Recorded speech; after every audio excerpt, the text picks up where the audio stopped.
Sehingga Rasulullah pun memiliki akhlak yang sangat luhur sekali, ya, akhlak khuluqiyah, ya, memiliki akhlak yang sangat luhur yang bukan dibuat-buat tetapi memang tidak dirancang oleh Allah Subhanahu wa Ta'ala, dan memiliki ketegasan yang sangat tidak ragu-ragu terhadap kebenaran. Ya, jadi ada kisah ada sahabat yang berbuat salah dengan non muslim. Sahabat itu kan temannya Rasulullah, non muslim ya otomatis bukan sahabat, tetapi Rasulullah tetap membela yang non muslim, bukan membela keorangannya, tetapi membela kebenarannya. Walaupun sahabat tapi salah, orang dibela. Karena membela kesalahan itu tidak benar. Karena non muslimnya benar, maka Rasulullah membela yang non muslim, membela kebenarannya. Ini banyak. Beda membela orang. Sampai sekiranya Fatimah mencuri, ya, maka aku potong tangan. Kan padahal putranya sendiri. Ya.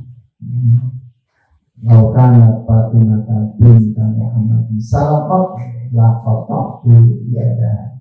Bilanya putu Fatimah mencuri maka aku potong. Kalau kesalahan tegas ya tegas, kebenaran benar yang tegas. Walaupun kesalahan dilakukan oleh sesama sahabat Rasul Islam, Rasulullah tidak mentok dari sisi kesalahannya, bukan dari perseorangan. Dia nilai iman. Maka moderasi beragama itu sudah Rasulullah terapkan. Nah, sekarang digaungkan tidak terlambat. Rasulullah sudah menerapkan prinsip wasatiyah, hidup moderat, ya, di tengah, ya, itu.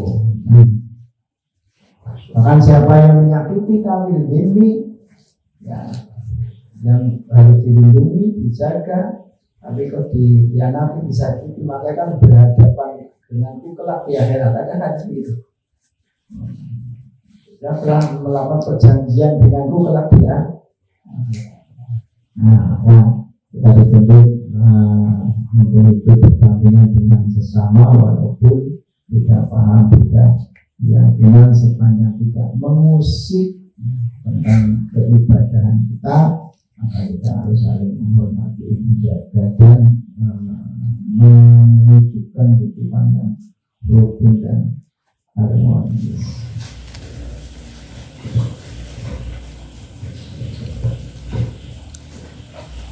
Assalamualaikum warahmatullahi wabarakatuh. Waalaikumsalam warahmatullahi wabarakatuh. Al-Fatihah. Bismillahirrahmanirrahim. Alhamdulillahirabbil alamin. Arrahmanir rahim. Maliki yaumiddin. Iyyaka na'budu wa iyyaka nasta'in. Ihdinas siratal mustaqim. Shiratal ladzina an'amta 'alaihim ghairil maghdubi 'alaihim waladdallin. Amin. Melanjutkan kajian ta'lim kita hadis arba'in, menginjak di hadis yang ke-23. An Abi Malik al-Harith bin Asim al-Ash'ari radhiyallahu anhu qala. Hadis ini diriwayatkan oleh Abi Malik al-Harith bin Asim al-Ash'ari radhiyallahu anhu qala musdawu sapa Rasulullah sallallahu alaihi wasallam. At-tuhuru utawi sesidi syatrul imani iku setengah saking iman. Bersuci adalah sebagian dari iman. Bersuci di sini yang dimaksud adalah kalau kita mau sholat itu termasuk at-tuhuru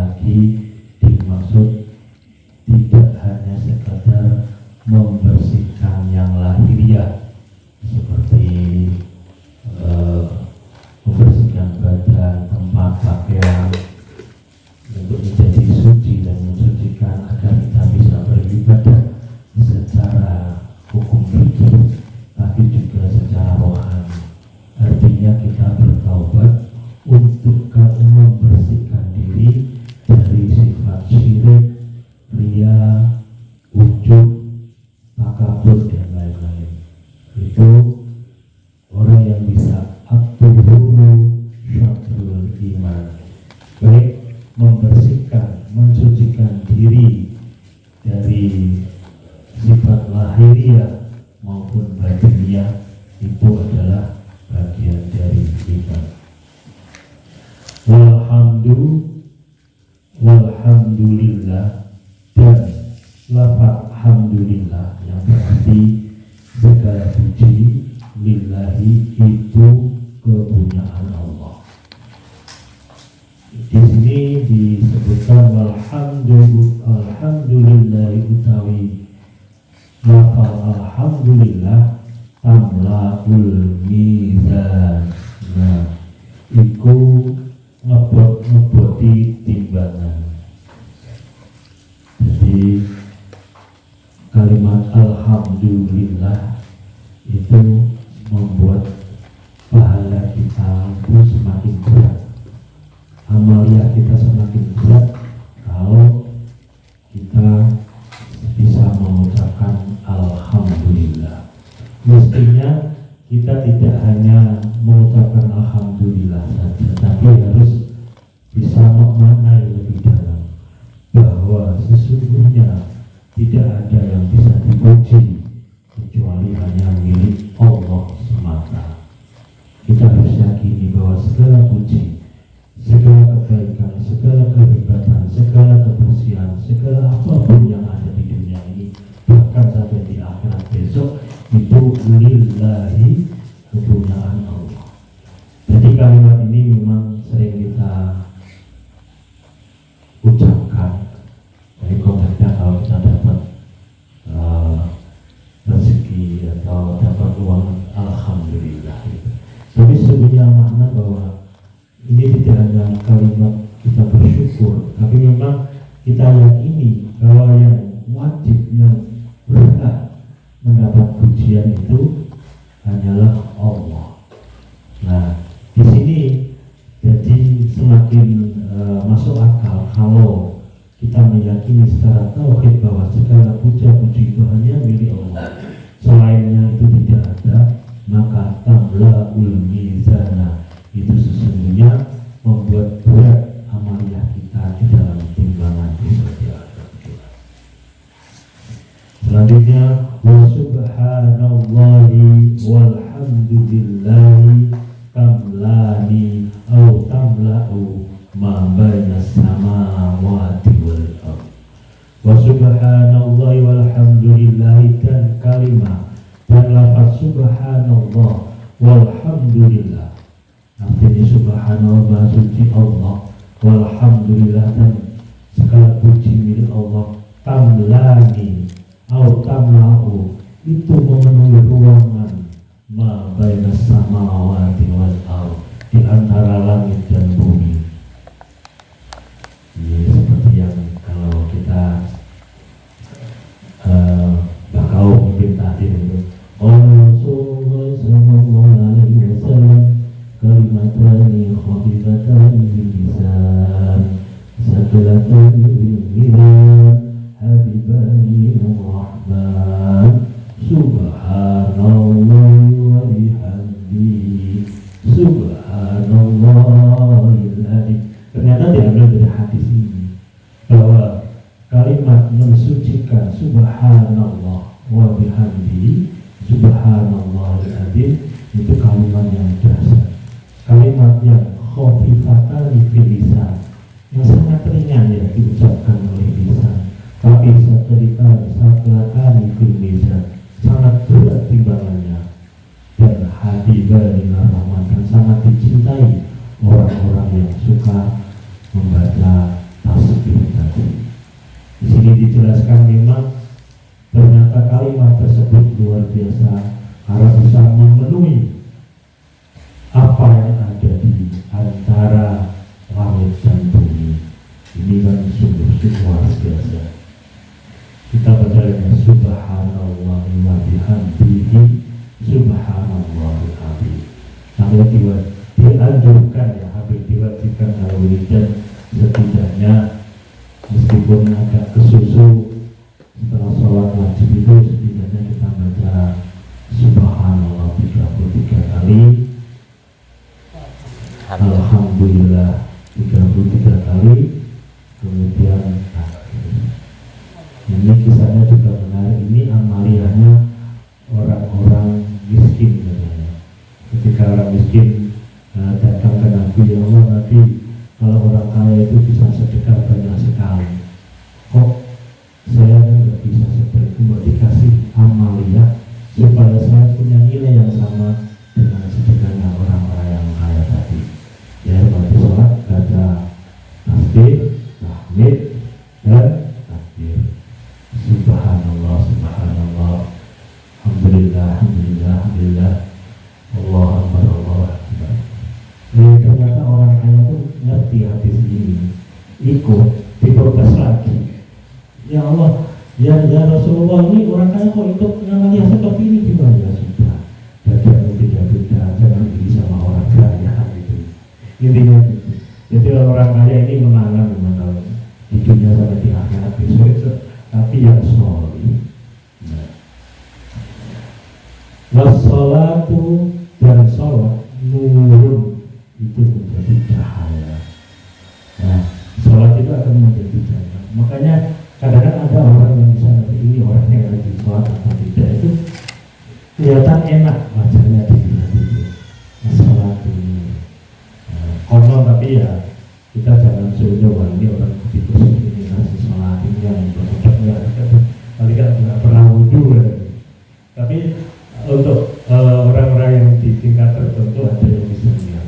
Nggak usah sampai kita orang awam pun tahu kalau ini orang ini kelihatannya kok wajahnya bersinar.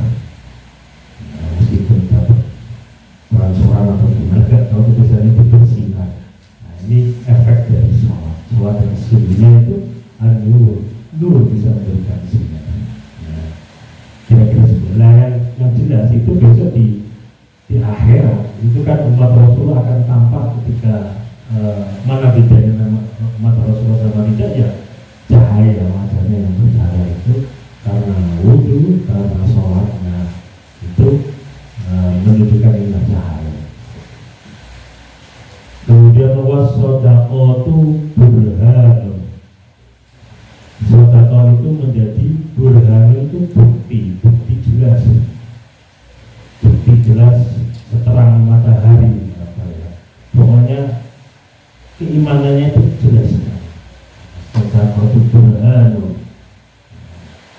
Jadi yang sedekah, yang infak di jalan Allah itu menunjukkan bukti bahwa dia itu cinta, iman kepada Allah Subhanahu wa Ta'ala. Ya. Ini ada fenomena, mungkin saya hadis ini materi tadi di jamaah kami waktu mana di masjid di musola Sabil Falah itu kemarin tuh ada kesepakatan membebaskan rumah yang utara, itu ternyata dijual 175 juta. Dia ingin terima bersih sekalian ngurus di notarisnya itu 195 juta. Baru dibuka hari pertama itu sudah ada masuk 100 juta satu orang. Harga RT kami kebetulan RT 6. Terus hari kedua 25 juta. Hari pertama pokoknya urutan. Hari pertama itu ada 100 dan 25, terus 5 juta, terus ada 10 juta. Itu RT kami sudah 3 orang yang seperti itu. Aku ketua RT ini video sampai sekarang nggak berani tulis. Aku mau nulis 1 juta kok nggak ada, baru 2. Itu pun pakai nama almarhumnya 1 juta. Mungkin catatnya siapa? Almarhumnya kata tidak. Setelah 2 hari ada RT 7. Saya baru buka HP. Maaf, dukun nggak tahu saya tebus sendiri 195 juta. Masya Allah. Itu ratusan juta pada jumlah itu. Bukan benar bisa dilihat kamu di Tanggir. Ini benar-benar as-shadaqah burhan. Mungkin ya barangkali karena sering ngisi pengajian di sana ini tiap malam Selasa Pak Jamar, teman-teman itu sangat geraknya luar biasa, luar sekali. Ini sudah mendapat 165 juta, belum ada 1 minggu. Ya, itu kebebasan itu 100 saja sudah. Oh, banyak banget. Ternyata ada yang bayar sendiri. Jadi itu sudah mendapatkan yang sendiri itu 125 plus 165 sudah lebih sampai bangunnya itu nanti. Pak saya membuat donasi itu kamu dipasang nggak jadi malu usah dapat tutup semua itu. Nah, luar biasa ya ada saudara-saudara kita karena mereka ya yang rajin ke musola dan menunjukkan semangatnya di sedekah. Saya sangat bangga meskipun saya belum bisa seperti mereka. Kemudian wasobru dia dan kesabaran itu menjadi cahaya. Termasuk kita punya sifat sabar dalam ibadah, sabar dalam menjalankan ketaatan kepada Allah, sabar dalam menjauhi kemaksiatan dari Allah. Itu insya Allah akan menjadi cahaya kita besok di akhirat. Jadi nanti ketika dikumpulkan di alam mahsyar itu kan mudah saja Allah melihat. Oh ini umat Rasulullah yang percaya ini yang kurang percaya ini ya mungkin berusaha faat untuk mendapatkan cahaya yang diterangkan. Wal Quran dan Quran hujjatun itu menjadi hujjah atau argumentasi laka kepada engkau au alaika dan sekaligus menjadi tantangan. Jadi Al-Quran juga membawa argumentasi yang kuat tapi juga menantang. Bisa nggak apa yang diajarkan dalam Al-Quran ini tidak hanya engkau menjadi argumentasi untuk hujah menuntun, tapi juga menuntut dirimu untuk melaksanakan apa yang dihujahkan dalam Al-Quran.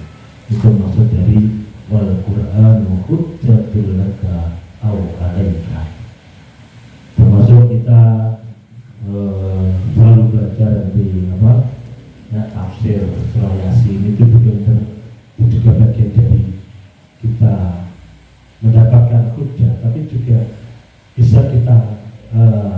bisakah kita meniru apa yang ada kisah-kisah dalam kesabaran para utusan Nabi yang diceritakan di dalam surah Yasin sebagaimana kita coba dapat.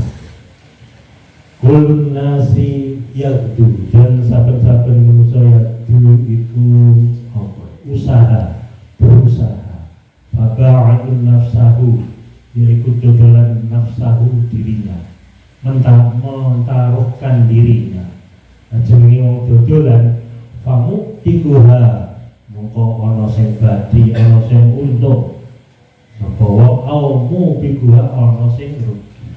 Kita sebenarnya diciptakan Allah itu sudah ada perjanjian bahwa Allah setuju bahwa bukankah aku ini Tuhan ini dan kita itu menjadi dia dan satukan engkau mengabdi bersujud kepadaku. Itu jalannya kita punya. Tapi ketika prakteknya kita hidupkan di dunia itu kadang-kadang kita masih bergelut dengan nafsu dunia. Di sinilah yang kadang-kadang orang yang tadi bangun tidur sampai mau tidur lagi yang dipikir itu dunia saja. Tapi ada yang seimbang antara dunia dan berat, lebih-lebih ada yang bisa akhirnya diutamakan daripada dunia. Di sini yang dimaksudkan bahwa semua orang itu berusaha, soal Anda untung atau tidak itu bagaimana menjalankan keseharian kita. Maka dalam awal hadis ini al-a'malu binniyah itu sangat penting.